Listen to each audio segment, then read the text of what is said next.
Allo yes, ibihe byiza rero kuri wowe wongeye kubana natwe ku ipari y'umunsi. Uyu munsi ni itariki 13 z'ukwezi kwa kabiri umwaka wa 2026.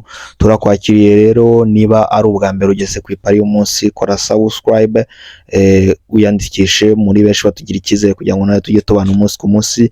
Niba nawe rero usanzwe hano dukurikirana ku ipari y'umunsi ukaba utarakora subscribe, nicyo gihe kugira ngo wiyandikishe, tukugezaho ipari igihita kugeraho tukishyiraho ako kanya kabisa. Turagarutse rero ni ipari y'umunsi, nkuko bamaze kubikubwira nyine ni tariki 13 z'ukwa kabiri. Hanyuma guys, ku munsi w'ejo turabisegura ko tuba tutarakoze, ngira ngo mwabonye ikibazo cyabayeho kuri bet power yo dukunze gukoresha kenshi cyane.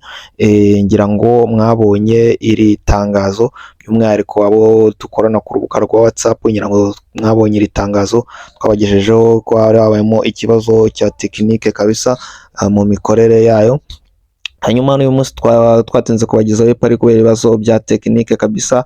Twongera kubibutsa rero abashyashya ndetse n'abasanzwe no ko tutanga izi pari ziba zizewe 100% ku rubuga rwa WhatsApp, by'umwihariko mu gikari nyine nko maze kubikubwira, ndetse tukagira na groupe dushyiramo abantu bacu ba hafi ba VIP, dukomeza kugenda tubona amafaranga gake kabisa.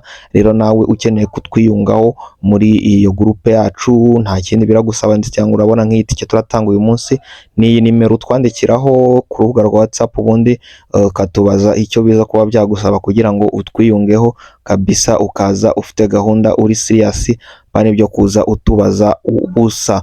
Guys, rero fata agakayi kawe n'agakaramu tuhita dutangira na prediction zacu z'uyu munsi. Ntago hari match nyinshi cyane, ariko hari izo twagiye tuguhitiramo tugutegura uraza kuza kwifashisha ukora agapari kawe k'uyu munsi kabisa. Reka rero duhere kuri match mu gihugu cy'Ubwongereza, ni muri FA Cup, ni ikipe ya Hull City yo muri Championship iraza kuba yakira ikipe ya Chelsea the Blues kabisa. Ndagureza rero kugura over 1.5 goals muri iyi match kabisa, iraza kuba bigenda neza. Hanyuma twikubita tubangura twerekeza mu gihugu cya Saudi Arabia, muri Saudi Pro League, ni ikipe ya Etihad. Etihad iraza ko yakira ikipe ya Al Fayha. Ndagureza kugura double chance ya Etihad mu rugo kabisa kuza kubitsinda uyu mukino cyangwa ikaba iwunganya. Turacyakomeje rero, turacyari muri Saudi Arabia, ni ikipe ya Al Hilal ya Koulibaly iraza kuba icakirana n'ikipe ya Al Ettifaq. Ndagureza n'ubundi kugura double chance ya Al Hilal iri imuhira kabisa. Hanyuma indi match ni match irahuzi ikipe ya Al Shabab kabisa, Al Shabab ndetse n'ikipe ya Al Ahly. Al Shabab sobanuye kabisa ikipe ya y'urubyiruko. Hanyuma araza kwacakirana na Al Ahly ya Mahrez. Ndagureza kugura Al Hilal win kabisa y'umugabo witwa Riyad Mahrez. Hanyuma tunyarukiye hano mu gihugu cyacu cy'u Rwanda, ni muri shampiyona yacu, ni ikipe ya Police FC iraza kubicakirana n'ikipe ya Lion Sports. Ndaza ko rero ngwereza kugura anda nk'ibisanzwe kabisa ko nta bitego bigera kuri bine biza kuba biboneka muri uyu mukino. Ndetse indi match ikurikira nayo tukaba ari match tugiye kureba irahuza ikipe ya Musanze yari mu gihugu hari mu majyaruguru y'igihugu cy'u Rwanda, iraza kuba yakira ikipe ya Al Merrek kabisa. Ndagureza rero kugura double chance ya Al Merrek kuza kubitsinda uyu mukino cyangwa ikaza kuba iwunganya.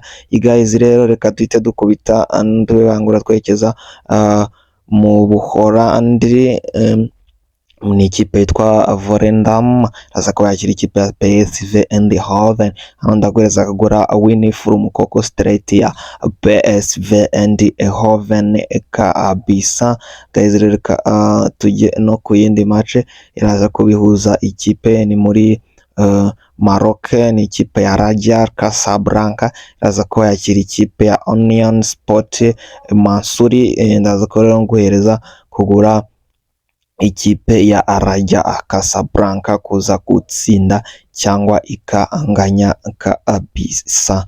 Reka rero dukubite tubangura twerekeza hano kuri match irahuza ni twageze mu gihugu cya Ireland, ni igihugu match irahuza ikipe ya Schaerbeek ndetse n'ikipe ya Shamrock Rovers, andagureze kugura both team to scores, ikipe zombi kuza kuba zinjizanya, benshi mukunze kwita yes, biraza kuba bigenda neza akabisa.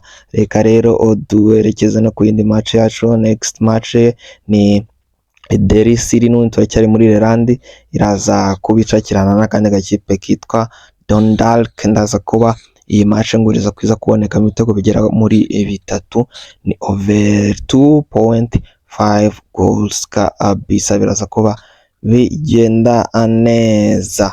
Reka rero tuhite tureba iyi match yo mu gihugu cy'Ububirigi, iraba ku isaha y'isa 3:45, ni ikipe yitwa Mechelen n'ikipe iraza kuba yitwa Genk.